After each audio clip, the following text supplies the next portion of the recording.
5 taon akong naging abo sa alaala mo, Teddy. Pero sa pagbabalik ko, ang dating paraiso ay naging impyerno sa kamay ng iyong kapatid. Akala niyo ba ay patay na ang tunay na asawa? Narito na ako, suot ang ibang mukha, para bawiin ang anak kong ninakaw niyo. Sino ang tunay na magnanakaw? Ang yaya na walang pangalan o ang donyang may pusong kasing itim ng uling? Magsisimula na ang paniningil.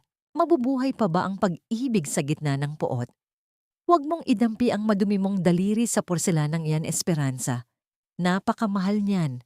Baka kahit ibenta mo pa ang buong pagkatao mo, ay hindi mo mabayaran ang isang gasgas lang sa pinggang hawak mo. Ang boses ni Rosana ay parang talim ng kutsilyo na humihiwa sa katahimikan ng malawak na kusina. Nakatayo siya sa may pintuan. Ang kanyang mamahaling seda na suot ay kumikislap sa ilalim ng liwanag, habang ang kanyang mga mata ay puno ng pandidiri na nakatingin sa babaeng nakatalikod sa kanya. Si Esperanza ay hindi agad kumibo. Ang kanyang mga kamay ay dahan-dahang humigpit sa basang-basahan na hawak niya. Sa mga sandaling iyon, tila tumigil ang pag-ikot ng mundo. Ang bawat salita ni Rosana ay tila isang talsik ng asidong nagpapasuso sa kanyang mga sariwang sugat ng nakaraan. Ngunit sa halip na sumigaw, mas pinili ni Esperanza na damhin ang init ng kalderong nasa harap niya. Kasalukuyan siyang nagluluto ng arroz caldo, hindi lang basta lugaw, kundi ang eksaktong timpla na paborito ni Teddy tuwing umuulan. Dinurog niya ang luya ng may pag-iingat. Tinitiyak na ang bawat patak ng katas nito ay magdadala ng init sa tiyan ng lalaking mahal niya. Ginagawa niya ito ng may pagmamahal. Ang parehong pagmamahal na ibinigay niya sa pamilyang ito, 5 taon na ang nakalilipas bago tinupok ng apoy ang lahat. Isang mapait na kabalintunaan na sa bahay na dati niyang pag-aari bilang reyna. Ngayon ay nagsisilbi siyang tila isang estrangherong binabayaran para lamang sa kanyang pagod. Nanuyo ang lalamunan ni Esperanza. Naramdaman niya ang pait na umaakyat sa kanyang dibdib. Isang uri ng pagkakasakal na tanging ang mga taong namatayan na ng pag-asa ang nakakaalam. Ang kanyang puso ay tila isang basong may lamat na sa bawat pintas at pang-iinsulto ni Rosana ay lalong lumalalim ang guwang. Gusto niyang lumingon at isigaw na siya ang nagbayad para sa porselanang yan, na siya ang dating nagpapatakbo ng mansyong ito ng may dignidad. Ngunit nanatili siyang estatwa. Ang tanging naging tugon niya ay ang bahagyang pagninig ng kanyang balikat na pilit niyang itinago sa pamamagitan ng pagyuko.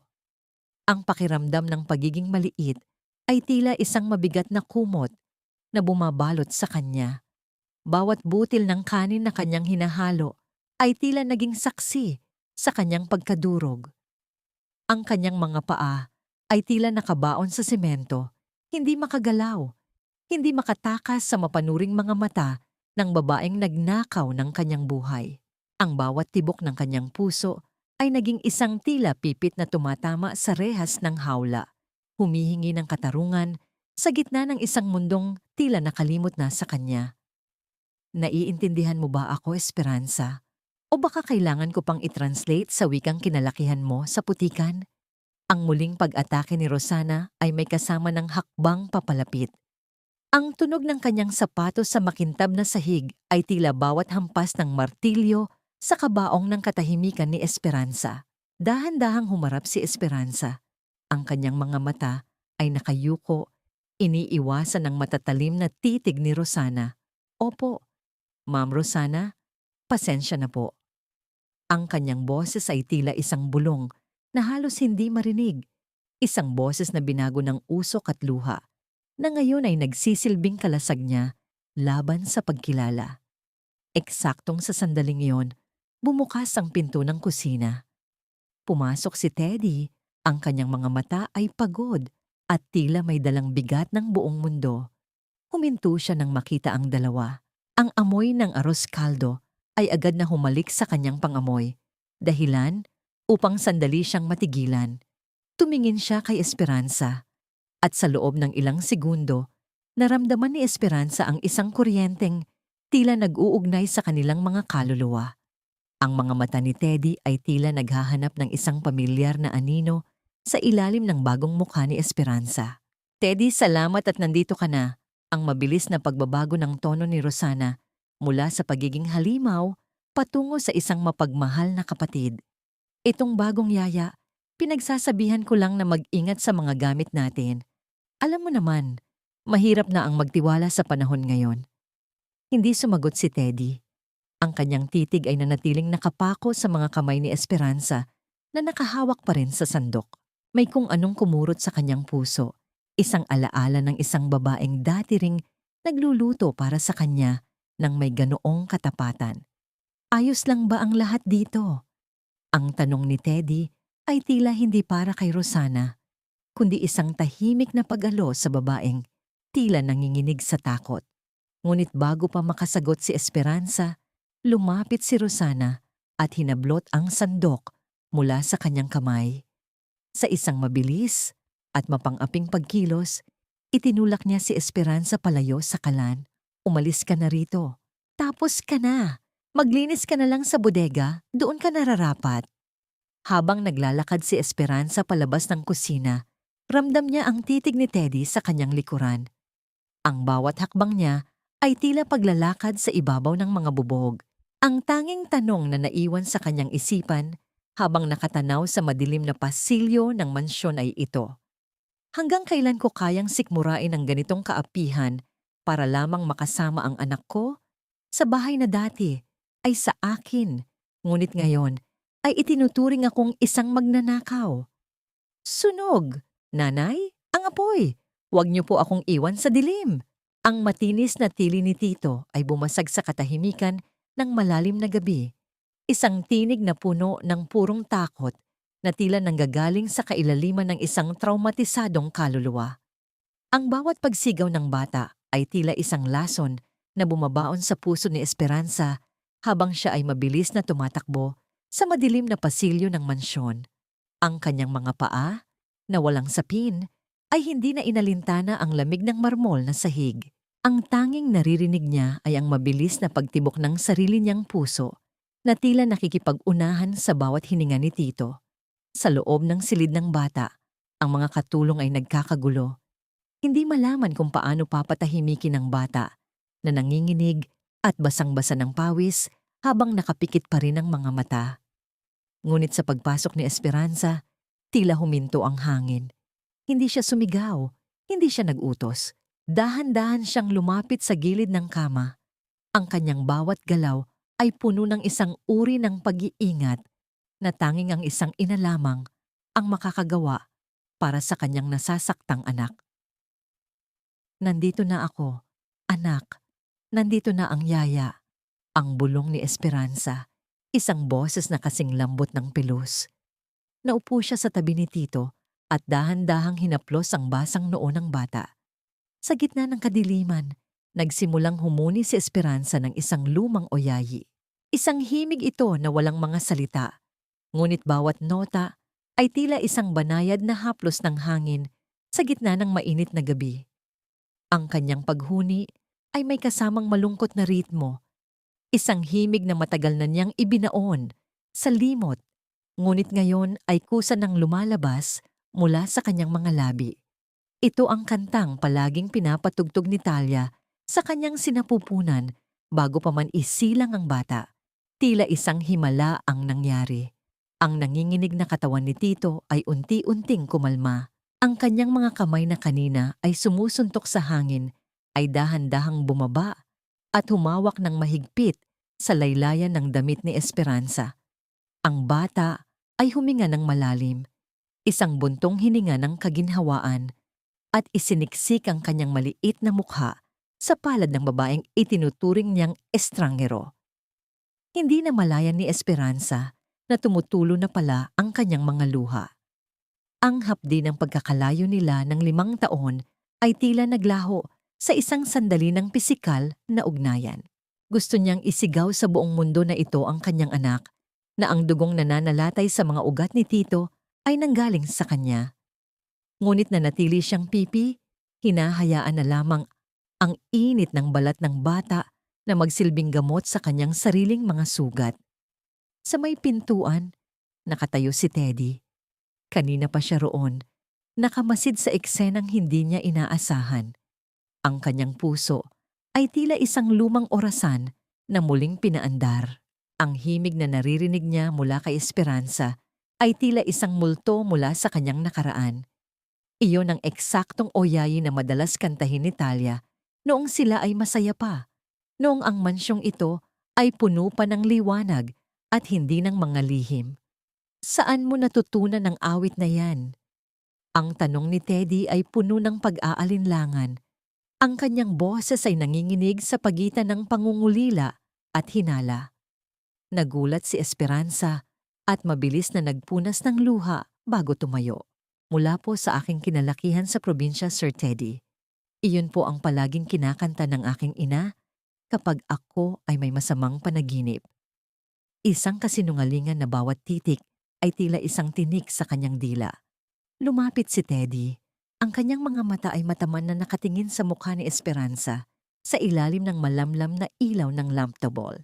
Sa loob ng ilang saglit, naramdaman ni Teddy ang isang kakaibang atraksyon, hindi bilang isang lalaki sa isang babae, kundi bilang isang kaluluwang nakahanap ng kaparehong piraso sa isang puzzle. Parang narinig ko na yan noon. 1,000 taon na ang nakalilipas noong buhay pa ang asawa ko. Ang katahimikan sa pagitan nila ay tila isang malalim na balon, ngunit ang sandaling iyon ay biglang winakasan ng isang malakas na pagbukas ng pinto. Pumasok si Rosana, na ang mga mata ay nanlilisik sa galit habang nakabalot ang kanyang sarili sa isang mamahaling balabal. Teddy, anong ginagawa ng babaeng ito sa silid ng anak mo sa ganitong oras? Ang boses ni Rosana ay tila isang paghagupit ng latigo. Mabilis siyang lumapit at hinila si Esperanza palayo kay Tito, dahilan upang bahagyang magising ang bata. Sinabihan na kita, Esperanza, huwag kang lalapit sa bata nang wala ang pahintulot ko. Baka kung anong sakit o kamalasan ang madala mo sa kanya. Ate, tumigil ka na. Siya lang ang nakapagpatahimik kay Tito. Ang mahinahong depensa ni Teddy, ngunit bakas ang pagkapagod sa kanyang tinig. Humarap si Rosana kay Esperanza. Ang kanyang mukha ay nasa harap na mismo ng mukha ng yaya. Sapat na para maramdaman ni Esperanza ang mainit at mabahong hininga ng puot. Huwag mong isipin na dahil nakatulong ka ngayon ay magiging kampante ka na. Alam ko ang mga galaw ng mga katulad mong gold digger. Gagamitin mo ang bata para makuha ang loob ng kapatid ko over my dead body. Kinuha ni Rosana ang isang maliit na gunting na nakapatong sa mesa. Isang gunting na ginagamit sa pagbuburda at itinutok ito sa direksyon ni Esperanza. Sa susunod na makita kitang humahawak sa anak ko na tila ikaw ang ina, titiyakin ko na hindi lang ang trabaho mo ang mawawala sa iyo, kundi pati na ang karapatan mong makakita ng liwanag. Maliwanag ba? Nanatiling tahimik si Esperanza. Ang kanyang mga mata ay nakapako sa sahig, ngunit ang kanyang puso ay nagsisimulang tumigas na parang bato. Habang pinapanood niya si Rosana na ayusin ang kumot ni Tito nang may pekeng pag-aalaga, isang mapait na sumpa ang nabuo sa isipan ni Esperanza. Hindi siya titigil hanggat hindi niya naibabalik ang bawat patak ng luhang idinulot ni Rosana sa kanyang buhay. Habang naglalakad palabas ng silid, napansin ni Esperanza ang isang bagay na kumikislap sa ilalim ng kama ni Tito. Isang maliit na medalyon. Isang medalyon na may ukit ng isang anghel, ang eksaktong regalo na binili niya para sa kanyang anak bago mangyari ang sunog. Paanong napunta iyon doon kung sinabi ni Rosana na lahat ng gamit ng asawa ni Teddy ay naabo na? Ang misteryong ito ay tila isang bagong hibla ng katotohanan na handa na niyang hilahin, kahit na ang kapalit nito ay ang pagkasunog muli ng kanyang mga kamay. Magnanakaw! May magnanakaw sa loob ng mansyong ito. Ang matinis na hiyaw ni Rosana ay tila isang kidlat na tumama sa gitna ng payapang umaga sa mansyon ng mga Teodoro. Ang boses niya ay umaalingaw-ngaw mula sa itaas ng hagdan, puno ng puot at tila isang hatol na agad na nagpatahimik sa lahat ng mga kasambahay na kasalukuyang naglilinis. Ang bawat isa ay napahinto. Ang mga walis at basahan ay nanatili sa hangin, habang ang lahat ng mga mata ay nakatingala sa nagngangalit na Donya. Si Esperanza ay kasalukuyang nagpupunas ng mga dekorasyong kristal sa sala nang marinig ang sigaw. Isang malamig na kaba ang agad na gumapang sa kanyang batok. Hindi pa man siya nakakagalaw, mabilis nang bumaba si Rosana. Ang kanyang mukha ay kasing pula ng apoy at ang kanyang mga daliri ay nakaturo ng direkta sa mukha ni Esperanza. Nawawala ang aking diamanteng singsing, ang mana ko pa mula sa aming yumaong ina. At sigurado ako, walang ibang gumagalaw sa aking silid kaninang madaling araw kundi ang bagong yaya na ito. Ma'am, wala po akong kinukuha sa inyo. Ang mahinahong sagot ni Esperanza, bagamat ang kanyang puso ay tila isang tambol na nagwawala sa loob ng kanyang dibdib. Pilit niyang pinapanatili ang kanyang dignidad. Ang kanyang likod ay tuwid na tuwid, kahit na ang lahat ng mga kasamahan niya sa trabaho ay nagsisimula ng magbulungan. Ang pakiramdam ng pagdududa ng iba ay tila mga maliliit na karayom na tumutusok sa kanyang balat. Huwag mo akong sagutin ng ganyan, hampas lupa. Alam ko ang mga galaw niyo. Kunwari ay mabait, kunwari ay mapagmalasakit sa bata. Pero ang totoo ay unti-unti niyo nang ninanakawan ang pamilyang ito. Ang bawat salita ni Rosana ay may kasamang talsik ng laway. Isang pagpapakita ng kawalan ng respeto na tila isang sampal sa pagkatao ni Esperanza. Hindi nagtagal ay dumating si Teddy. Hila-hila ang kanyang sarili mula sa kanyang opisina dahil sa ingay. Ang kanyang mga mata ay nagpalipat-lipat kay Rosana at kay Esperanza. May bahid ng pagod at lungkot sa kanyang mukha na tila ayaw niyang maniwala na may ganitong kaganapan sa loob ng kanyang pamamahay. Ate, baka naman nailagay mo lang sa ibang lugar. Huwag tayong magbintang ng walang ebidensya. Ebidensya ba ang gusto mo, Teddy? Sige, halughugin niyo ang lahat ng gamit ng mga katulong. Ngayon din. Ang utos ni Rosana ay tila isang batas na hindi pwedeng baliin. Isa-isang inilabas ng mga katulong ang kanilang mga bag at gamit sa gitna ng sala. Ang kahihiyan ay tila isang makapal na usok na bumabalot sa kanila. Ngunit nang dumating ang pagkakataon para sa mga gamit ni Esperanza, si Rosana mismo ang kumuha ng kanyang lumang maleta. Marahas niyang itinapon ang mga damit ni Esperanza sa sahig. Ang mga lumang blusa, ang iilang pirasong panloob, at ang mga alaala ng kanyang kahirapan ay tila mga basura na ikinalat sa harap ng lahat. Sa isang mabilis na pagkilos, kinuha ni Rosana ang una na dala ni Esperanza mula sa kanyang kwarto. Sa isang malakas na pagpunit sa punda nito, isang kumikinang na bagay ang tumalbog sa sahig. Ang tunog ng ginto na tumama sa marmol ay tila isang hatol ng kamatayan para sa dangal ni Esperanza, ang singsing. Ito ba ang sinasabi mong wala kang kinukuha? Ang boses ni Rosana ay puno ng tagumpay. Ang kanyang mga mata ay nanlilisik sa tuwa habang nakatingin sa namumutlang mukha ni Esperanza. Magnanakaw ka. Hindi ka lang mga agaw ng atensyon, isa kang kriminal. Naramdaman ni Esperanza ang pag-ikot ng paligid. Ang bawat mata ng kanyang mga kasamahan ay tila naging mga hukom na handa siyang bitayin. Ang pait ng kawalan ng katarungan ay tila isang malaking bara sa kanyang lalamunan. Alam niyang itinanim iyon doon. Alam niyang ito ay isang maruming laro ni Rosana upang itaboy siya. Gusto niyang sumigaw, gusto niyang ituro ang mukha ng babaeng nasa harap niya, ngunit ang tanging lumabas sa kanyang mga mata ay ang mga luha ng matinding pagkadismaya. Sa gilid ng kanyang paningin, napansin ni Esperanza ang isang anino sa may madilim na bahagi ng pasilyo, si Lola Amara. Ang matanda ay nakatingin. Ang kanyang mga labi ay bahagyang gumagalaw na tila may gustong sabihin, ngunit ang kanyang isipan ay tila nakakulong muli sa kalituhan. Nakita ba niya ang pagpasok ni Rosana sa kwarto ni Esperanza kaninang madaling araw? Lumapit si Teddy kay Esperanza. Ang kanyang mukha ay puno ng sakit. Isang uri ng pagkadismaya na tila mas masakit pa kaysa sa anumang sampal ni Rosana. Hinawakan niya ang braso ni Esperanza, hindi para saktan, kundi para hanapin ang katotohanan sa mga mata nito. Ang bawat segundong lumilipas ay tila isang taon ng paghihirap. Esperanza, ang boses ni Teddy ay tila isang basag na kristal. Sabihin mong hindi mo ito ginawa. Please, sabihin mong may paliwanag ka. Tumingin si Esperanza ng diretso sa mga mata ni Teddy. Sa gitna ng kanyang pagluha, nakita niya ang lalaking dati niyang pinangakuan ng habambuhay na katapatan. Ang kanyang puso ay nadudurog, hindi dahil sa bintang, kundi dahil sa katotohanang kahit ang lalaking mahal niya ay may bahid na ng pagdududa sa kanya. Sir Teddy, ang bulong ni Esperanza, ang kanyang tinig ay nanginginig, ngunit may taglay na tibay.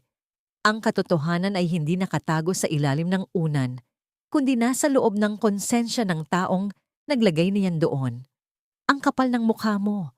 Ang muling paghisterya ni Rosana ay naghatid ng isang malakas na tunog ng sampal na dapo sa pisngi ni Esperanza. Ang hapdi ay agad na gumuhit, ngunit hindi ininda ni Esperanza ang pisikal na sakit. Ang mas masakit ay ang pagtingin ni Rosana sa kanya na tila siya ay isang dumi na dapat nang walisin. Habang nakatayo si Esperanza sa gitna ng sala, napapaligiran ng kanyang mga nakakalat na gamit at ng puot ng pamilyang Teodoro, isang tanong ang nanatiling nakasabit sa hangin. Hanggang kailan mananatiling bulag ang katarungan sa mansyong ito? At sino ang maglalakas loob na magsalita para sa isang babaeng tila wala ng boses sa mundong ito? Lumuhod ka, Esperanza. Lumuhod ka at humingi ng tawad sa harap ng babaeng nilapastangan mo sa pagnanakaw mo. Ang boses ni Rosana ay tila isang utos mula sa impyerno. Umaalingaw-ngaw sa malawak na sala ng mansyon. Itinuro niya ang malaking portrait na nakasabit sa gitna ng dingding. Ang larawan ni Talia, ang yumaong asawa ni Teddy. Sa painting, si Talia ay nakangiti, suot ng isang puting bestida. Ang kanyang mga mata ay puno ng liwanag at pag-asa. Isang malupit na kabalintunaan na ang babaeng nasa larawan at ang babaeng pinapaluhod ngayon ay iisang tao. Ngunit ang isa ay reyna ng nakaraan at ang isa ay aliping sugatan ng kasalukuyan. Dahan-dahang bumagsak ang mga tuhod ni Esperanza sa malamig at matigas na marmol. Ang bawat sentimetro ng pagbaba ng kanyang katawan ay tila pagguho ng kanyang huling natitirang dangal. Naramdaman niya ang magaspang na tela ng kanyang uniforme na kumiskis sa kanyang balat, isang paalala ng kanyang mababang kalagayan.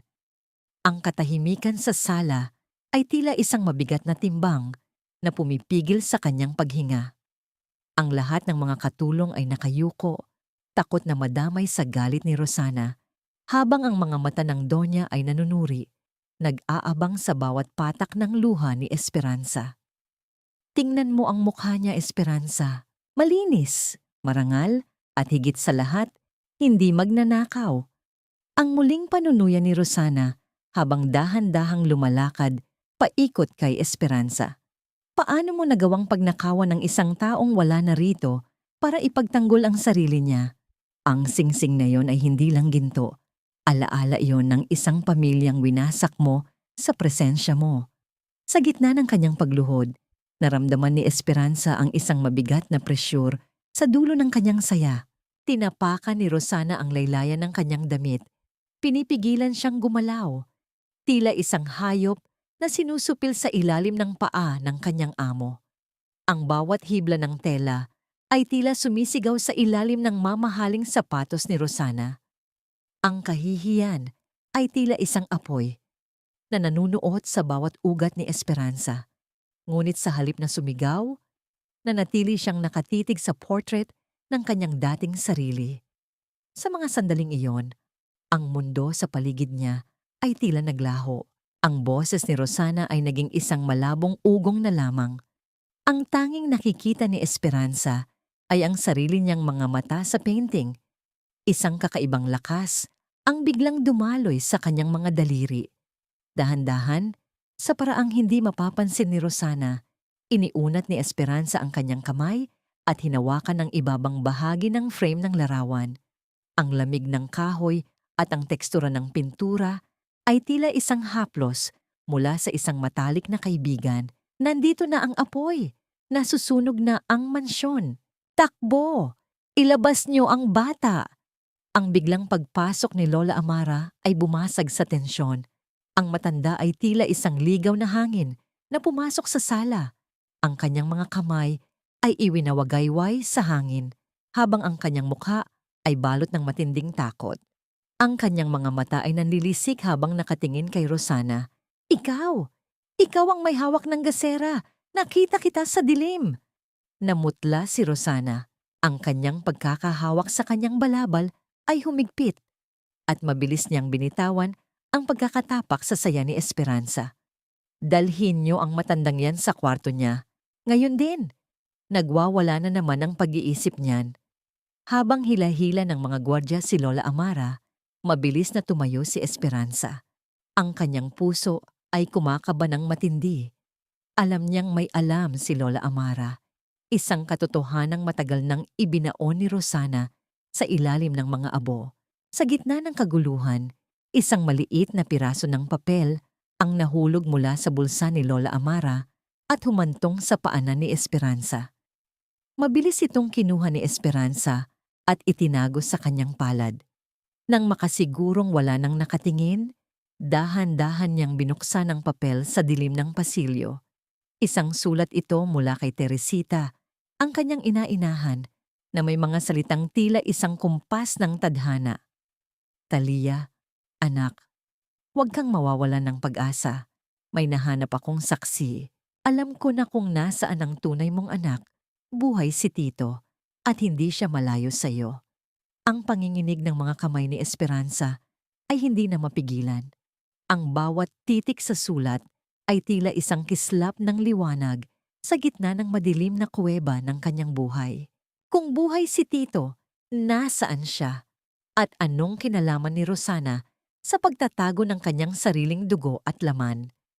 Ang bawat hakbang ni Esperanza, pabalik sa kanyang kwarto, ay tila isang paglalakad sa isang tulay na gawa sa mga lihim, kung saan ang isang maling hakbang ay maaaring mga hulugan ng kanyang tuluyang pagbagsak. Sino ang tunay na kaalyado sa bahay na ito? At sino ang lobong nagtatago sa balat ng tupa? Ang katanungang ito ay tila isang malamig na bulong na sumasabay sa hangin ng gabi, habang si Esperanza ay nakatingin sa malayo, nag-aabang sa susunod na kabanata ng kanyang masalimuot na tadhana. Layuan mo ang matandang yan, Esperanza. Baka pati ang kabaliwan niya ay mahawa sa iyo, at lalo mo lang kaming perwisyo sa bahay na ito. Ang boses ni Rosana ay tila isang matalim na palaso na bumasag sa katahimikan ng madilim na silid ni Lola Amara. Nakatayo siya sa may pintuan, ang kanyang mga braso ay magkakrus sa kanyang dibdib, habang ang kanyang mga mata ay nanlilisik sa galit. Sa loob ng silid, si Esperanza ay kasalukuyang nakaupo sa tabi ni Lola Amara. Dahan-dahang hinahaplos ang nanginginig na mga kamay ng matanda gamit ang isang mainit na tuwalya. Ang amoy ng agwa oksihenada at ang halimuyak ng mga lumang gamit sa silid ay tila nagbibigay ng isang kakaibang kapanatagan kay Esperanza. Hindi siya natinag sa sigaw ni Rosana. Sa halip, mas pinili niyang tutukan ng matandang babae na tila ba ang buong mundo ay naglaho at silang dalawa lamang ang natira. Ang bawat kulubot sa mukha ni Lola Amara ay tila isang mapa ng mga lihim na pilit ibinabaon ng pamilyang Teodoro sa limot. Maam, kailangan niya po ng pag-aaruga. Mataas pa rin ang kanyang lagnat mula kaninang tanghali. Ang mahinahong sagot ni Esperanza, bagamat may bahid ng determinasyon ang kanyang tinig. Hindi siya tumingin kay Rosana, isang kilos na lalong nagpakulo sa dugo ng Donya. Wala kang pakialam sa kailangan niya. Ang kailangan mo ay gawin ang trabaho mo at huwag makialam sa mga bagay na hindi mo naman maintindihan. Mabilis na lumapit si Rosana at marahas na hinablot ang braso ni Esperanza. Pilit itong pinapatayo mula sa pagkakaupo. Sa gitna ng tensyon, biglang bumukas ang mga mata ni Lola Amara. Ang kanyang mga labi ay nanginginig at ang kanyang paningin ay tila tumatagos sa kaluluwa ni Rosana. Ang babaeng may hawak ng gasera, nakita ko siya. Ang bulong ni Lola Amara, ang kanyang boses ay tila isang tuyong dahon na hinihipa ng hangin. Tumatawa siya habang ang mga kurtina ay nagsisimulang mag-alab. Isang babaeng may pusong kasing itim ng uling, ikaw iyon, Rosana. Ikaw ang nagdala ng impyerno sa bahay na ito. Namutla si Rosana, ang kanyang pagkakahawak sa braso ni Esperanza ay humigpit hanggang sa bumaon ang kanyang mga kuko sa balat ng yaya. Manahimik ka, matandang ulyanin, wala kang alam. Ang lagnat mo lang ang nagsasalita para sa'yo. Itinaas ni Rosana ang kanyang kamay, tila handang saktan ng matanda upang patahimikin ito. Ngunit bago pa man dumapo ang palad ni Rosana, mabilis na humarang si Esperanza. Sa unang pagkakataon, sinalubong niya ang mga mata ni Rosana ng may matinding katapangan. Huwag niyo po siyang sasaktan, ma'am. Kahit anong mangyari, matanda na siya at nararapat siyang respetuhin. Ang bawat salita ni Esperanza ay tila isang pader na humaharang sa kalupitan ni Rosana. Ang protektibong pagmamahal na naramdaman niya para sa matanda ay tila nanggagaling sa kailaliman ng kanyang pagiging ina. Magbabayad ka sa pagsuway mo sa akin, Esperanza. Titiyakin ko na pagsisisihan mo ang araw na pumasok ka sa mansyong ito. Ang banta ni Rosana ay tila isang malakas na kulog bago ang bagyo. Inis niyang binitawan si Esperanza at mabilis na lumabas ng silid. Ang tunog ng kanyang sapatos sa sahig ay tila bawat hakbang ng isang nagngangalit na hayop. Naiwang nanginginig si Esperanza, ngunit agad siyang bumalik sa tabi ni Lola Amara. Dahan-dahan niyang inayos ang kumot ng matanda. Sa gitna ng katahimikan, naramdaman ni Esperanza ang isang mahinang pagpisil sa kanyang kamay. Tumingin siya kay Lola Amara at sa isang sandali ng hindi inaasahang linaw ng isipan, ang matanda ay ngumiti ng bahagya. Ang kanyang mga mata ay hindi nabalot ng kalituhan, kundi ng isang uri ng pagkilala na nagpatigil sa tibok ng puso ni Esperanza. Talia, anak, ang bulong ni Lola Amara, sapat na para marinig lamang ni Esperanza. Alam kong ikaw iyan, ang amoy ng iyong balat, ang lambot ng iyong tinig. Hindi mo ako maluloko. Bumalik ka para sa kanya, hindi ba? Bumalik ka para sa anak mo. Ang panginginig ng mga labi ni Esperanza ay hindi na niya napigilan.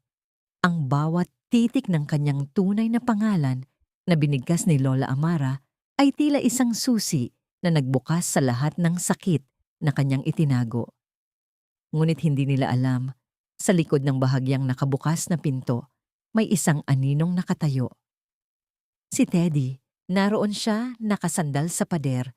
Ang kanyang mukha ay balot ng matinding pagkabigla. Narinig niya ang lahat. Narinig niya ang pagtatalo ni Rosana at ang huling bulong ni Lola Amara. Ang pangalang Talia ay tila isang boses mula sa kabilang buhay na paulit-ulit na umaalingaw-ngaw sa kanyang isipan. Sino ba talaga ang babaeng ito na nagtatago sa pangalang Esperanza? At anong katotohanan ang pilit itinatago ng kanyang sariling kapatid sa ilalim ng mga abo ng nakaraan? Ang bawat paghinga ni Teddy ay tila naging mabigat, habang ang kanyang puso ay nagsisimulang magduda sa lahat ng bagay na kanyang pinaniwalaan sa loob na ng 5 taon. Makinig kayong lahat. Huwag kayong magpalinlang sa maamong mukha ng babaeng ito. Siya ay isang manggagansyo, isang magnanakaw na pilit sumisira sa dangal ng pamilya Teodoro para lamang sa pera. Ang boses ni Rosana ay tila isang malakas na pasabog na bumasag sa mahinhin na tugtugan ng biolin sa loob ng malawak na ballroom ng mansyon. Ang lahat ng mga panauhin, mga negosyante, mga donya na balot ng mamahaling alahas, at mga sikat na personalidad sa lipunan ay sabay-sabay na napahinto at lumingon. Ang bawat pares ng mata ay nakatuon ngayon kay Esperanza, na noong mga sandaling iyon ay may hawak na tray ng mga inumin. Ang nagniningning na mga chandelier sa itaas ay tila naging mga nagbabagang mata na humuhusga sa kanya. Naramdaman ni Esperanza ang biglang panlalamig ng kanyang mga daliri, dahilan upang bahagyang gumalaw ang mga basang baso sa kanyang tray. Ang bawat bulong ng mga bisita ay tila mga kagat ng insekto sa kanyang balat. Ang kanyang puso ay naging isang ligaw na ibon na pilit kumakawala sa kanyang dibdib, habang ang kanyang paningin ay nagsisimulang lumabo dahil sa nagbabantang mga luha. Ate Rosana, ano ba itong ginagawa mo? Maraming tao ang nakakakita. Ang mahinang suway ni Teddy, ang kanyang boses ay puno ng hiyang hindi maipaliwanag. Sinubukan niyang hawakan ang braso ng kanyang kapatid, ngunit marahas itong iwinaksi ni Rosana. Hayaan mo silang makita, Teddy. Kailangan nilang malaman kung anong uri ng ahas ang pinapatira mo rito. Inakit mo ang kapatid ko, hindi ba, Esperanza? Ginamit mo ang pagiging yaya mo kay Tito para makapasok sa puso at sa kaba ng pamilyang ito. Ang bawat salita ni Rosana ay tila isang talsik ng asidong nagpapapaso sa dangal ni Esperanza. Ang pananakit na ito ay hindi lamang pisikal. Ito ay isang pampublikong pagbitay sa kanyang pagkatao. Sa gitna ng matinding kahihiyan, isang maliit na figura ang biglang lumabas mula sa kumpol ng mga tao. Si Tito. Ang bata ay hindi pinansin ang nagngangalit na mukha ng kanyang tiya Rosana. Sa halip, mabilis siyang tumakbo at yumakap ng mahigpit sa binti ni Esperanza. Yaya, huwag niyo po siyang awayin. Mabait po si Yaya. Ang sigaw ng bata, ang kanyang tinig ay puno ng purong pagtatanggol. Tama na. Hindi magnanakaw ang anak ko. Kayo ang nagnakaw sa kanya. Ang isang malakas at matapang na tinig mula sa may pintuan ay muling nagpatahimik sa lahat. Pumasok si Teresita, ang ina-inahan ni Esperanza. Hindi siya suot ng mamahaling seda. Suot niya ang kanyang pinakamagandang barot saya na lumana, ngunit malinis. Sa kanyang kamay, hawak niya ang isang lumang sobre na tila ba ito ang pinakamahalagang kayamanan sa mundo. Namutla si Rosana nang makita ang matanda. Ang kanyang matikas na tayo ay biglang nauga. Sino ang nagpapasok sa basurang ito rito? Guards! Ilabas ang babaeng yan. Huwag niyong susubukang hawakan ako. Ang banta ni Teresita habang mabilis na lumalapit kay Teddy. Inabot niya ang sobre sa nanginginig na mga kamay ng lalaki. Teddy, basahin mo ito. Iyan ang resulta ng DNA test na ginawa namin ng palihim. At iyang medalyong nahanap ni Esperanza sa ilalim ng kama. Iyan ang katibayan na hindi namatay ang anak niyo sa sunog. Ang katahimikan sa ballroom ay naging tila isang mabigat na pader. Ang bawat paghinga ni Teddy ay naririnig habang binubuksan niya ang sobre. Ang kanyang mga mata ay mabilis na gumagalaw sa bawat linya ng dokumento. Ang kanyang mukha ay nagpalit-palit mula sa pagkalito patungo sa isang matinding pagkabigla na tila tinamaan siya ng kidlat sa gitna ng tanghali. Dahan-dahang tumingin si Teddy kay Rosana at pagkatapos ay kay Esperanza na kasalukuyan pa ring kayakap si Tito. Ang kanyang mga mata ay puno ng luha, isang uri ng pagsisisi na tila kakain sa kanyang buong pagkatao. Ate Rosana, ang bulong ni Teddy, ang kanyang tinig ay tila isang basag na baso na hinihiwa ang katahimikan.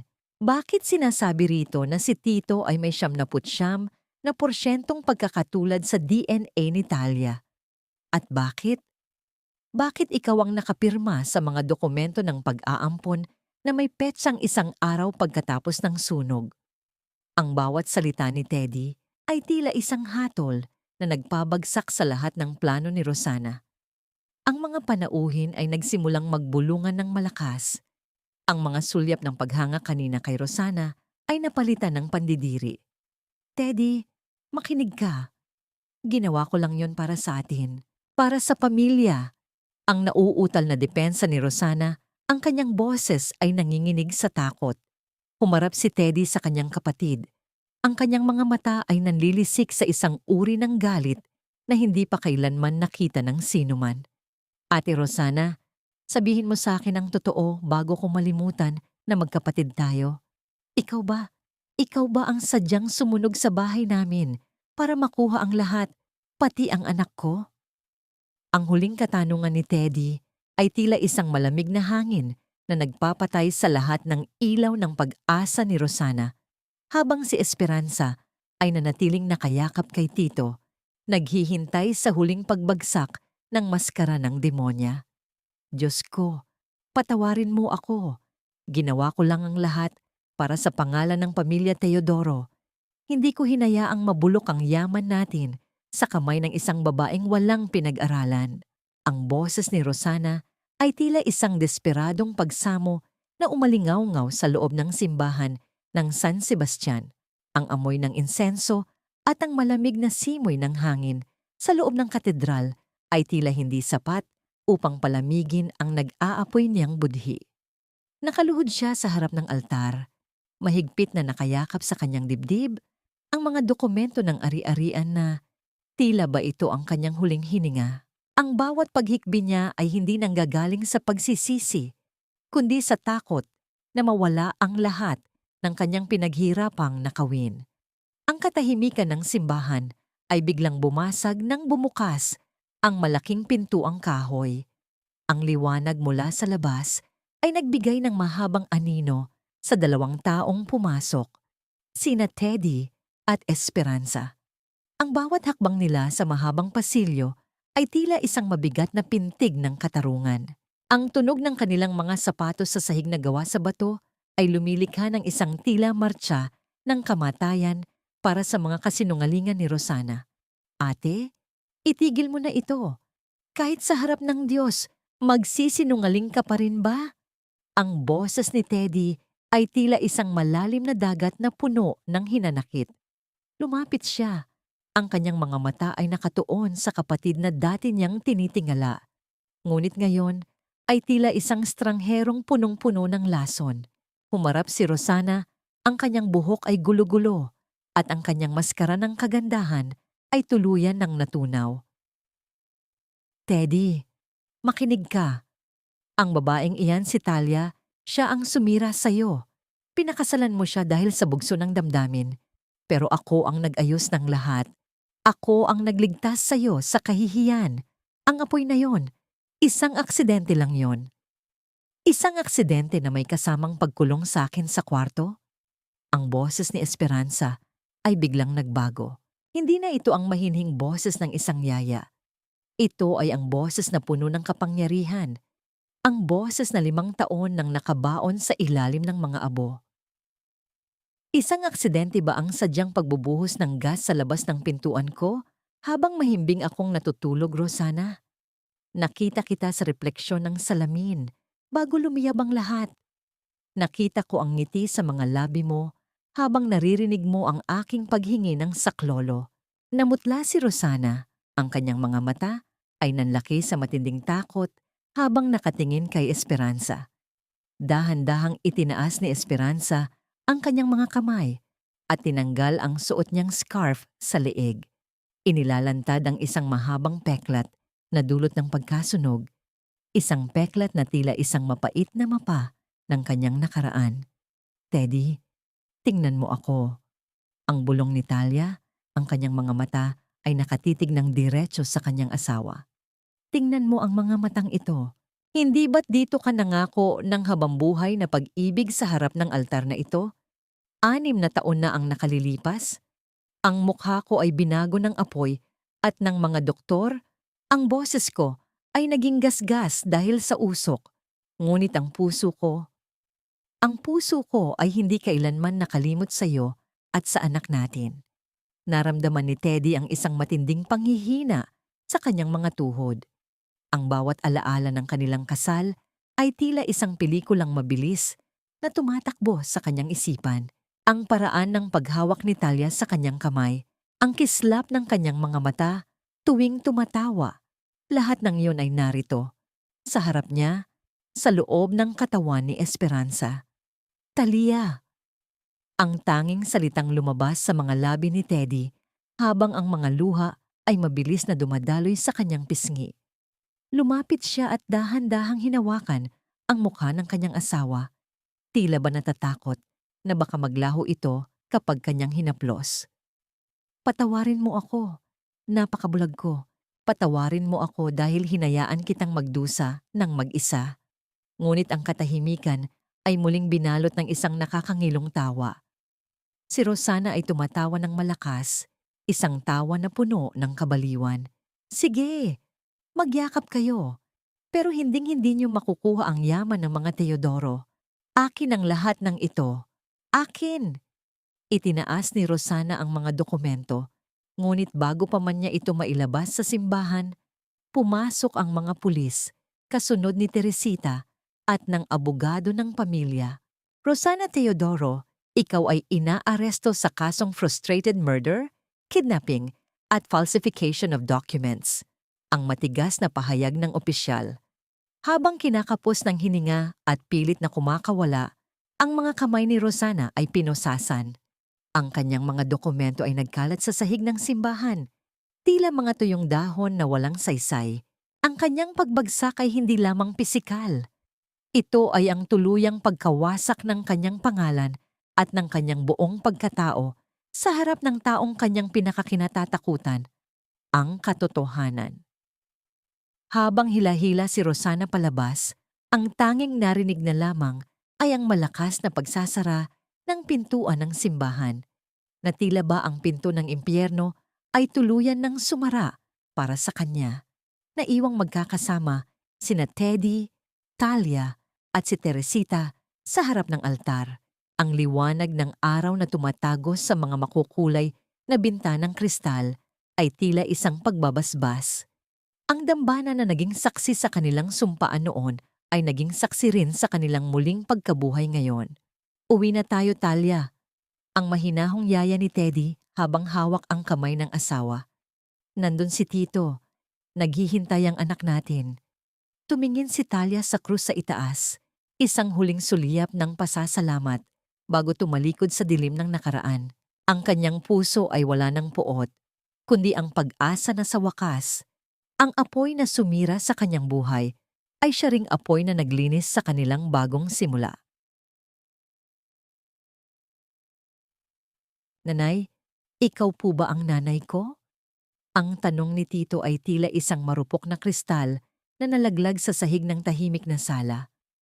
Nakatayo ang bata sa may paanan ng hagdan, yakap-yakap ang kanyang lumang oso habang ang kanyang malalaking mata ay nakatingala kay Talia.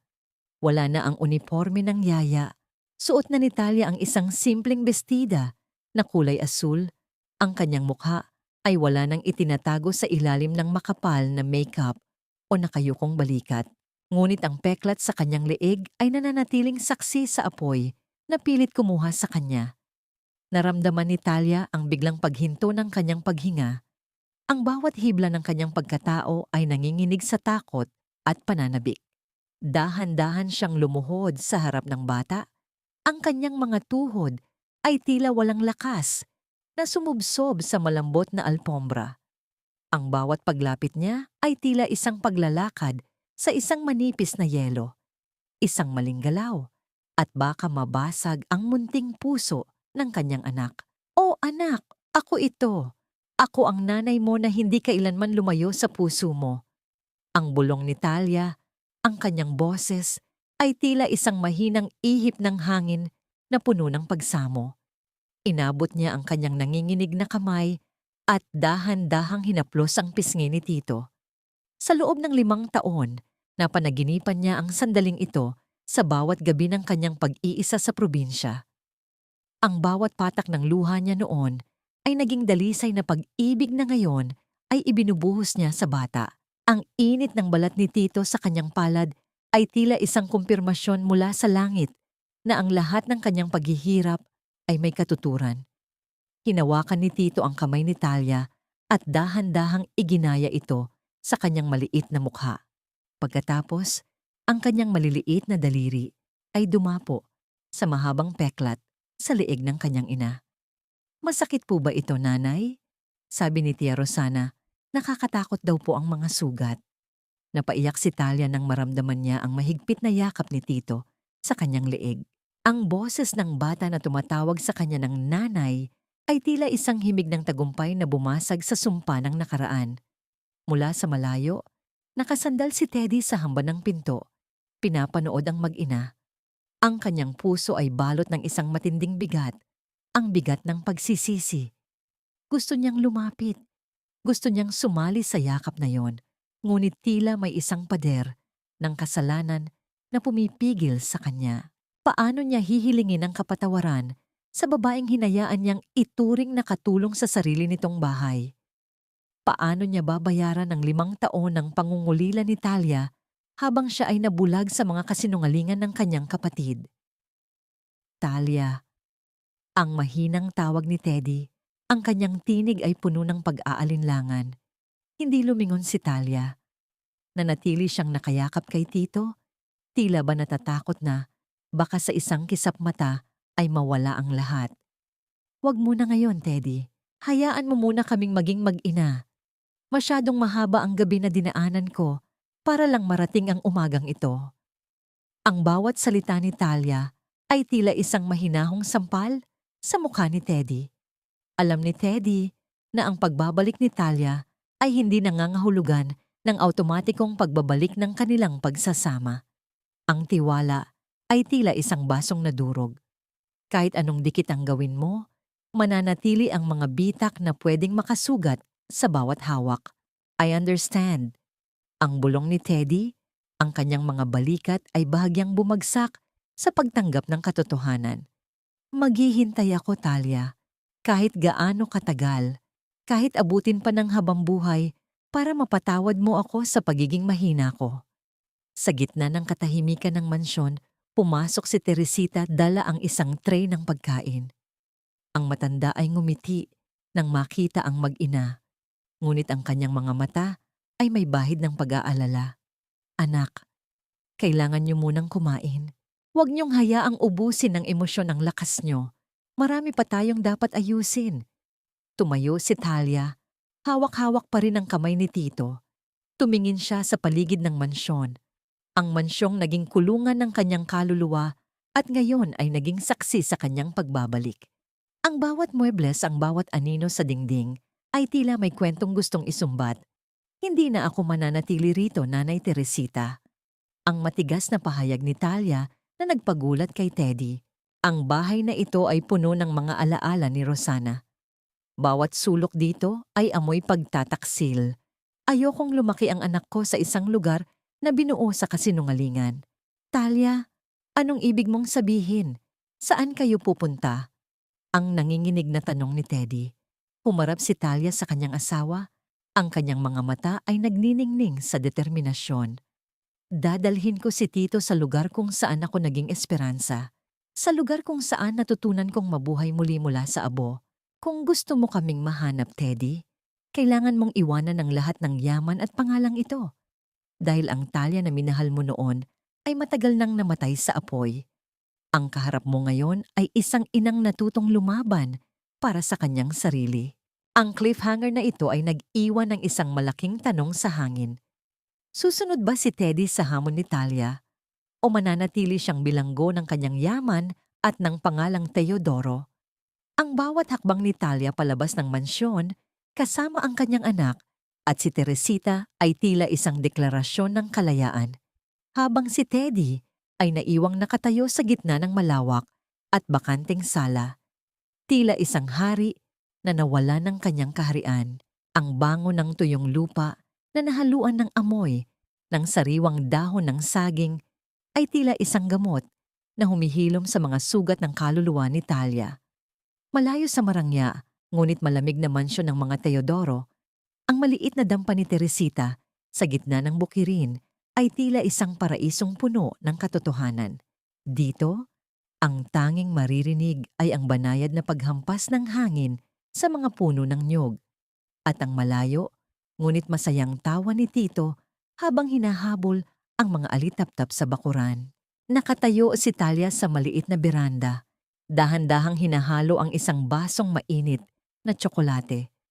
Ang bawat ikot ng kutsara sa baso ay tila sumasabay sa pag-ikot ng kanyang mga alaala.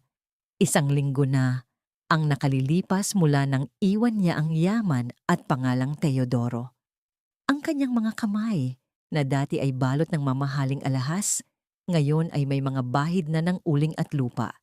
Ngunit sa kauna-unahang pagkakataon sa loob ng 5 taon, naramdaman ni Talia na siya ay buo na muli. Ang katahimikan ng gabi ay binalot ng tunog ng isang sasakyang huminto sa di kalayuan. Ang liwanag mula sa mga headlight ay tila 2 matang naghahanap sa dilim. Mabilis na lumabas si Teddy mula sa sasakyan. Suot niya ang isang mamahaling polo na ngayon ay gusot-gusot na, at ang kanyang mga sapatos na gawa sa balat ay puno na ng putik mula sa daan. Pagod ang kanyang mukha, ngunit ang kanyang mga mata ay nagniningning sa determinasyon. "Talia, nandito ako," ang bulong ni Teddy habang papalapit sa beranda. Ang kanyang boses ay tila isang pagsamo na humihingi ng puwang sa katahimikan ng gabi. Hindi agad sumagot si Talia. Tumingin muna siya kay Tito na ngayon ay mahimbing nang natutulog sa loob ng dampa. Kayakap si Teresita. "Sinabi ko na sa'yo, Teddy, ang buhay dito ay hindi para sa isang katulad mo. Walang aircon, walang mga katulong na susunod sa bawat utos mo, at walang malambot na kama na sasalubong sa'yo sa gabi. Hindi ko kailangan ng mga yon, Talia. Ang kailangan ko ay ikaw. At ang anak natin." Ang mabilis na sagot ni Teddy. Lumapit siya at dahan-dahang inilapag ang isang malaking kahon sa sahig ng beranda. "Ipinagbili ko na ang mga shares ko sa kumpanya. Ibinigay ko na rin sa mga charity ang mansyon. Wala na ang Teddy Teodoro na kilala mo noon. Ang kaharap mo ngayon ay ang lalaking handang magbungkal ng lupa para lamang makasama ka." Natawa ng mapait si Talia. Madaling sabihin ang mga salitang yan, Teddy. Pero ang hirap ng buhay ay hindi isang teleserye na natatapos pagkatapos ng 1 oras. Paano kung bukas ay magsawa ka na? Paano kung ma-realize mong hindi mo pala kayang mabuhay ng walang yaman? "Magsisimula ako sa pag-iigib ng tubig niyo araw-araw, Talia. Pagkatapos, matututo akong magtanim. Lahat ng kailangan kong matutunan para maging karapat-dapat sa inyo, gagawin ko." Ang pangako ni Teddy habang ang kanyang boses ay nanginginig sa pagod. Naramdaman ni Talia ang unti-unting paglambot ng kanyang puso. Ang galit na tila isang matigas na yelo ay nagsisimulang matunaw sa ilalim ng init ng pagsisikap ni Teddy. Gusto niyang tumakbo at yakapin ang lalaking ito, ngunit ang alaala ng kanyang paghihirap ay tila isang babala na huwag munang magtiwala ng lubos. Ngunit ang sandali ng pag-asa ay biglang nabalot ng kaba nang dumating ang isang motorsiklo sa harap ng dampa. Isang lalaking nakasuot ng barong ang bumaba. Ang abogado ni Rosana. "Mr. Teodoro, Mrs. Teodoro, pasensya na sa pag-istorbo sa ganitong oras." Ang boses ng abogado ay malamig at tila walang emosyon. Inabot niya ang isang makapal na sobre kay Talia. "Galing ito sa inyong kapatid, kay Rosana. Kahit nasa loob siya ng kulungan, hindi siya titigil hanggat hindi niya nakukuha ang gusto niya." Mabilis na binuksan ni Talia ang sobre sa ilalim ng malamlam na ilaw ng lampara. Ang bawat titik sa dokumento ay tila isang lason na kumalat sa kanyang sistema. Isang petition for custody para kay Tito. Anong ibig sabihin nito? Ang nanginginig na tanong ni Talia. Nasa kulungan siya. Paano niya nagagawang humingi ng custody para sa anak ko?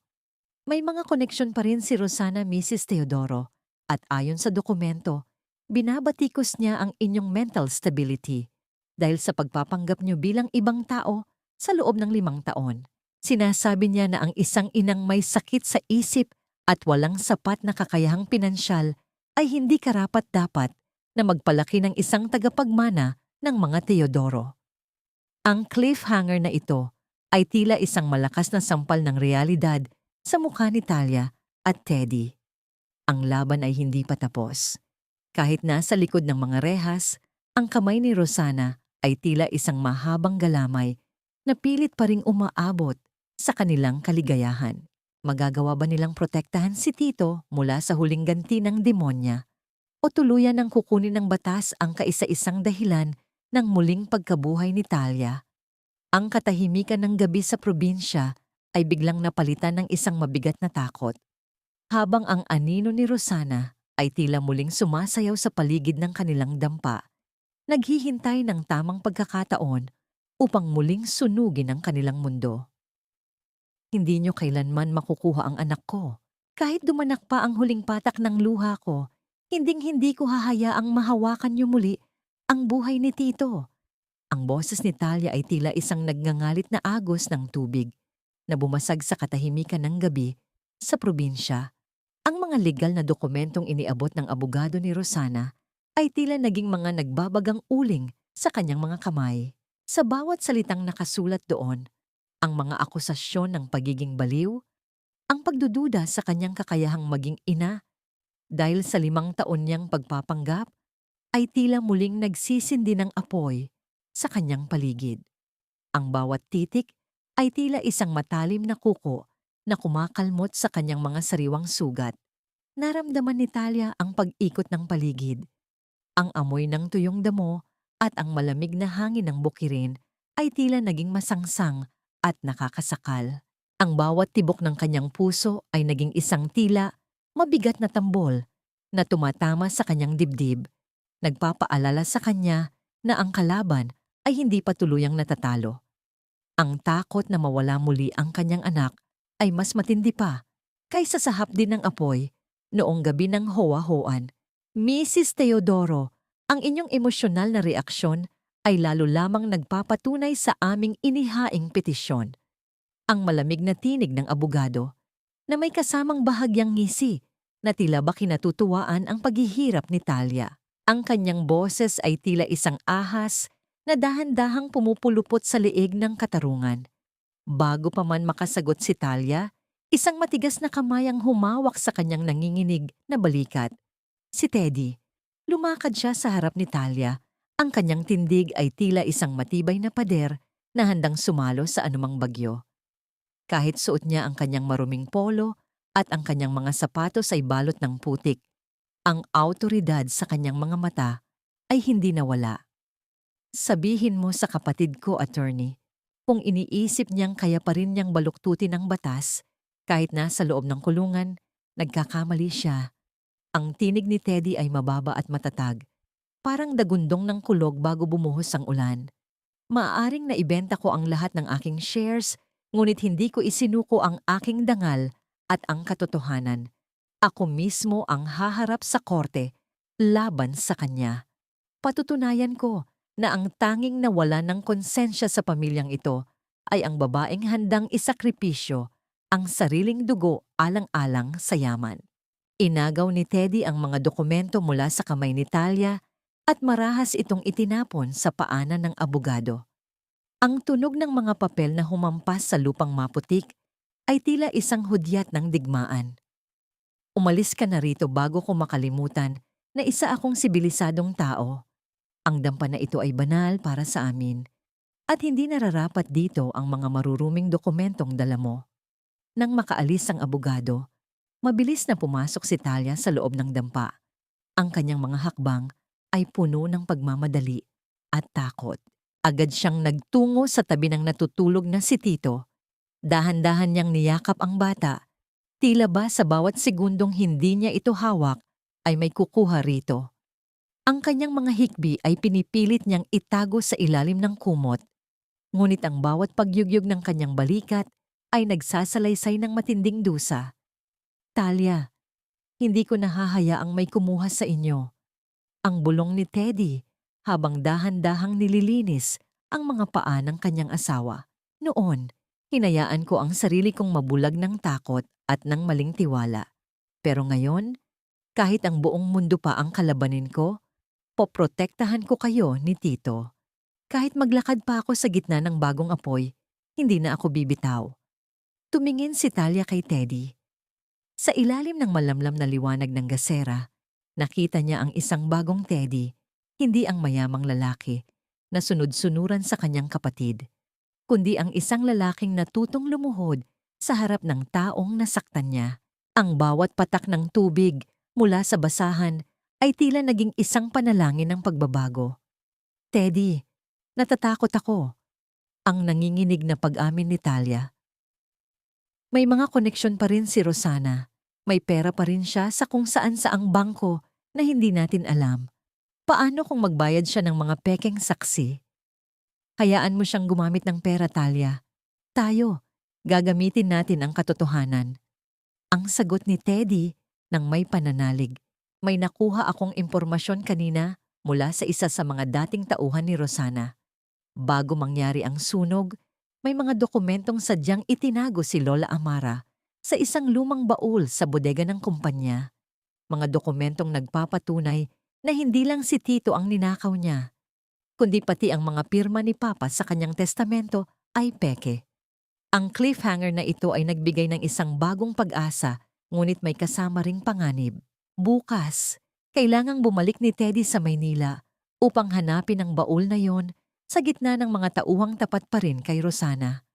Habang si Talia ay maiiwang mag-isa sa dampa, nag-aabang sa bawat tunog ng motorsiklo o sasakyang dadaan.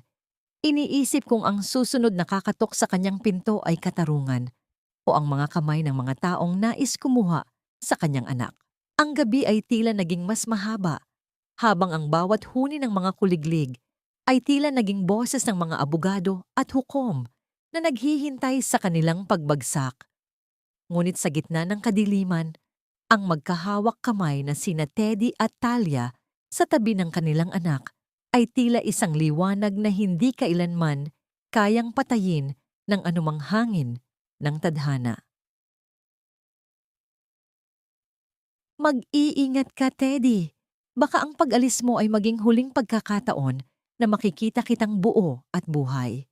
Ang tinig ni Talia ay tila isang babala na nagmula sa kailaliman ng kanyang pag-aalala. Nakatayo siya sa may pintuan ng dampa. Ang malamlam na liwanag ng madaling araw ay nagbibigay ng asul na anino sa kanyang mukha. Ang bawat paghinga niya ay may kasamang panginginig, habang ang kanyang mga kamay ay mahigpit na nakakapit sa isang maliit na balot ng pagkain, kanin at itlog na maalat na kanyang inihanda para sa biyahe ni Teddy. Isang simpleng baon, ngunit bawat butil ng kanin doon ay hinaluan ng kanyang mga panalangin.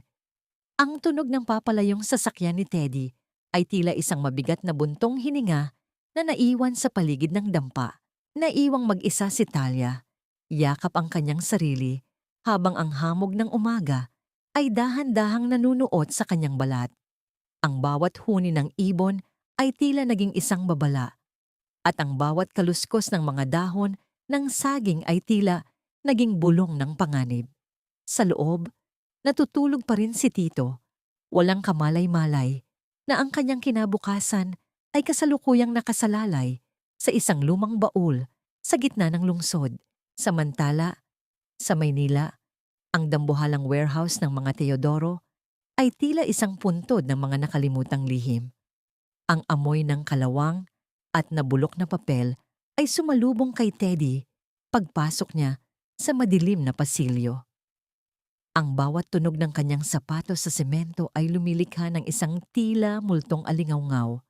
Ang tanging liwanag niya ay ang maliit na flashlight na tila isang nanginginig na mata sa gitna ng kadiliman. Matapos ang ilang oras ng paghahanap sa gitna ng mga bundok, ng mga lumang folder, natagpuan ni Teddy ang isang baul na gawa sa narra, nakatago sa ilalim ng mga sako ng bigas na matagal nang nabulok. Ang baul ay balot ng makapal na alabok. Tila ayaw nitong magpaistorbo sa kanyang mahabang pagtulog. Nang buksan ito ni Teddy, ang tunog ng lumang bisagra ay tila isang sigaw ng sakit mula sa nakaraan. Sa loob, nakita niya ang mga liham ni Lola Amara. Ngunit ang mas nakakapanghina ay ang isang maliit na recorder na nakabalot sa plastik. Nang pindutin ni Teddy ang play, ang boses na lumabas ay tila isang kidlat na tumama sa kanyang puso. Rosana, huwag mong gawin ito. Kapatid mo si Teddy. Huwag mong sunugin ang bahay. Ang boses ni Lola Amara sa recording ay puno ng takot. At ang sagot ni Rosana ay tila isang kumpas ng kamatayan. Wala akong kapatid, Lola. Ang meron lang ako ay ang kumpanyang ito. Kung kailangang mamatay ni Talia at ng batang yan, Para hindi mapunta sa kanila ang mana, gagawin ko. Naramdaman ni Teddy ang pagguho ng kanyang buong mundo. Ang pait ng katotohanan ay tila isang lason na dumadaloy sa kanyang mga ugat. Ngunit bago pa man niya maitago ang ebidensya, ang tunog ng malakas na paghampas ng pinto ng warehouse ay bumasag sa katahimikan. Isang grupo ng mga lalaking nakauniporme ng gwardiya, mga tauhang binabayaran pa rin ni Rosana mula sa loob ng kulungan, ang mabilis na pinaligiran si Teddy. "Sir Teddy, ibigay niyo po sa amin ang baul na yan." Ang malamig na utos ng pinuno ng mga gwardiya. "Ayaw po naming saktan ng dating amo, pero mas mahalaga po ang aming mga pamilya na pinapakain ni Doña Rosana." Sa gitna ng tensyon sa warehouse, biglang nag-vibrate ang cellphone na ni Teddy. Isang tawag mula sa probinsya. Mabilis niya itong sinagot. Ang kanyang puso ay tila sasabog na sa kaba. "Teddy! Teddy, tulungan mo kami."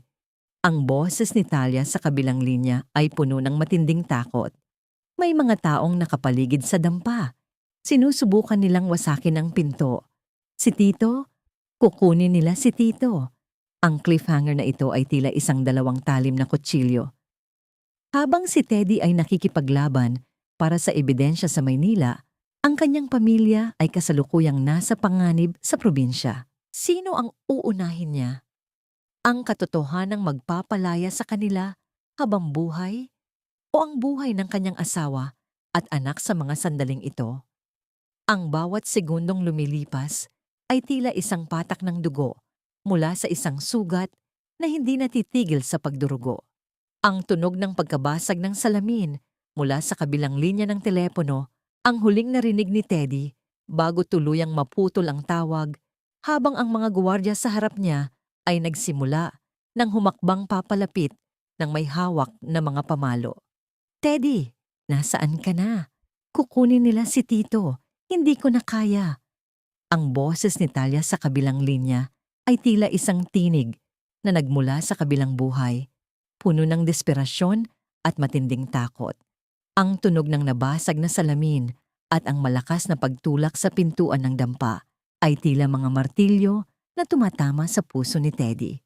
Ngunit sa kanyang harapan, ang mga gwardiya na may hawak na pamalo ay tila mga aninong humaharang sa kanyang daan. Ang bawat isa sa kanila ay may matigas na mukha, handang gawin ang anumang utos ni Rosana. Naramdaman ni Teddy ang pag-ikot ng paligid. Ang kanyang mga paa ay tila nakabaon sa lupa, hindi makagalaw. Sa isang banda, ang ebidensyang magpapakulong kay Rosana habang buhay. Sa kabilang banda, ang kanyang asawa at anak na kasalukuyang nasa bingit ng panganib. Ang bawat segundong lumilipas ay tila isang pahina ng kanilang buhay na kusang nawawala. "Wala akong pakialam sa recorder na yan o sa baul na yan."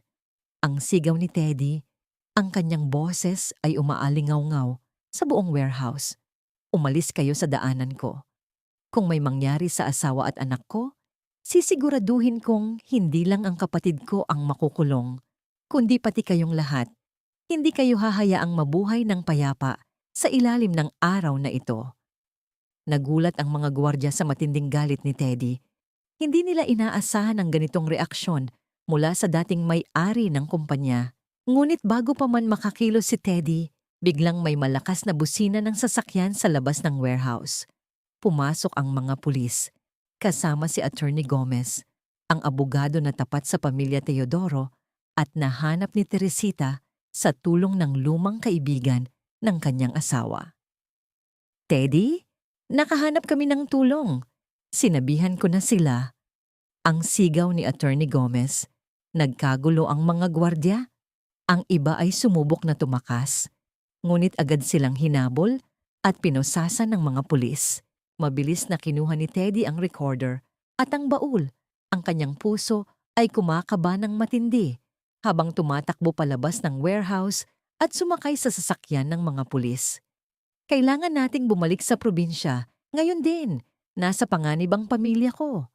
Samantala, sa dampa ni Teresita, ang pinto ay tuluyan ng nabasag.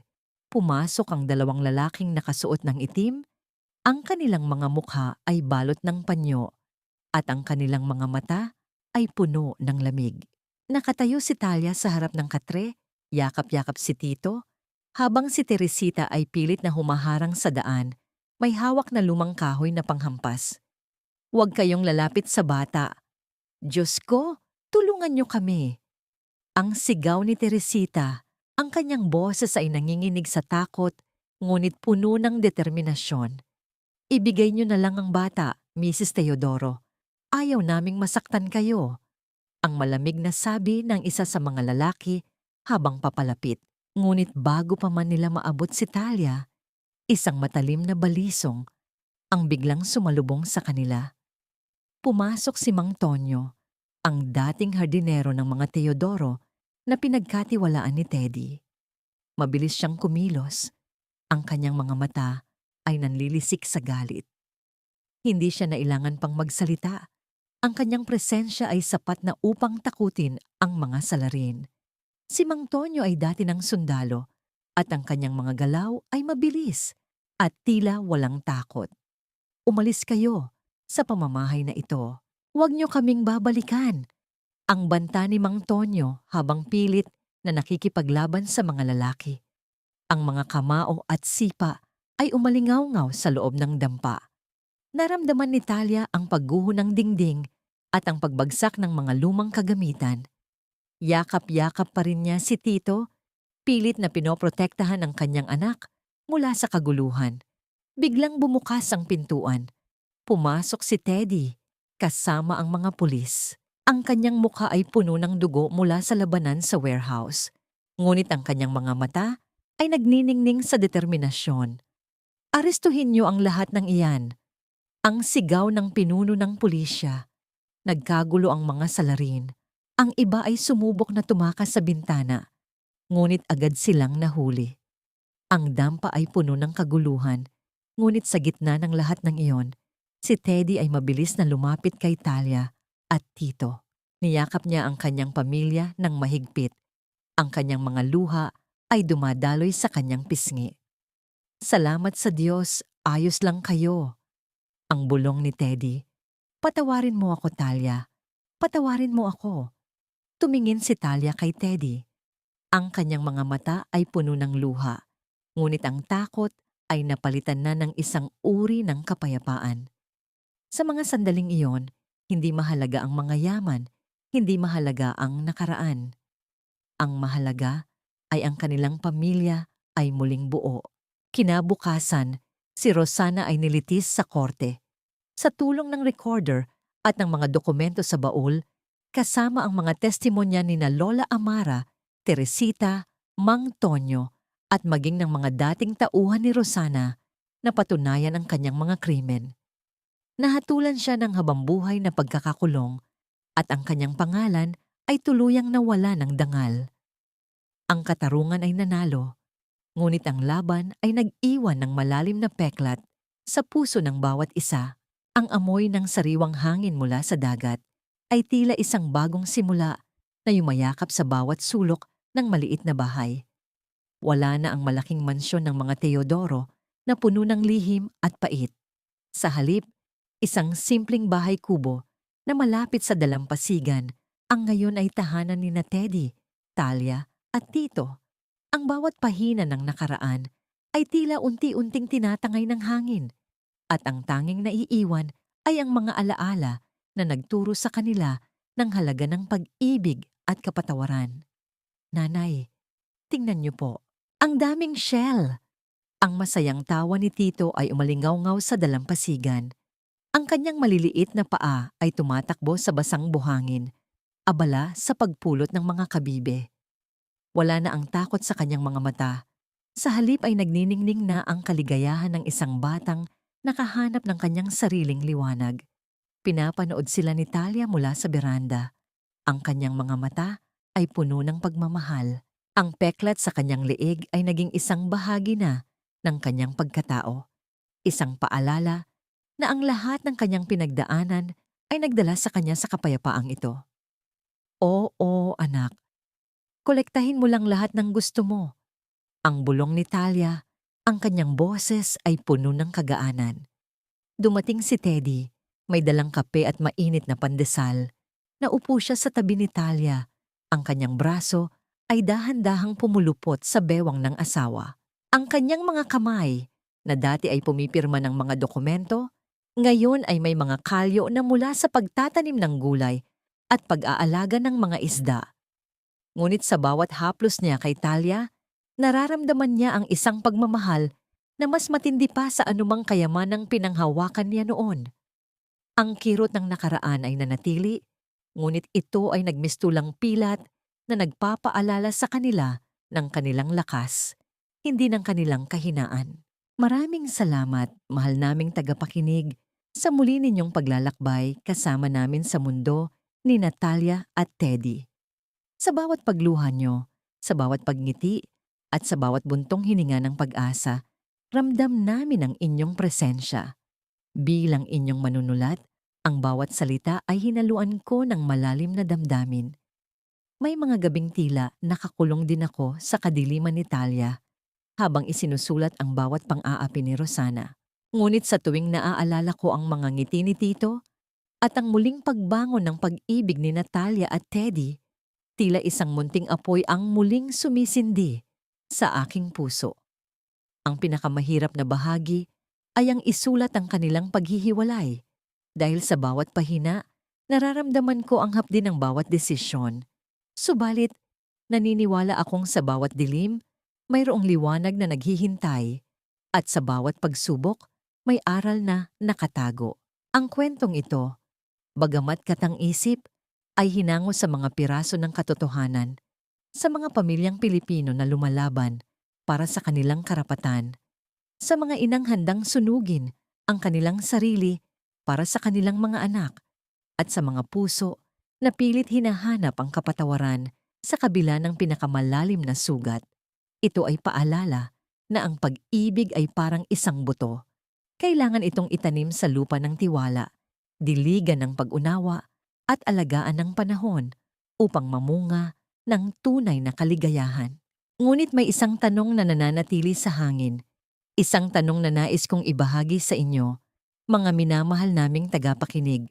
Sa lahat ng nangyari, sa lahat ng sakit na idinulot ni Rosana, naniniwala ba kayong kaya niyo pa rin siyang patawarin?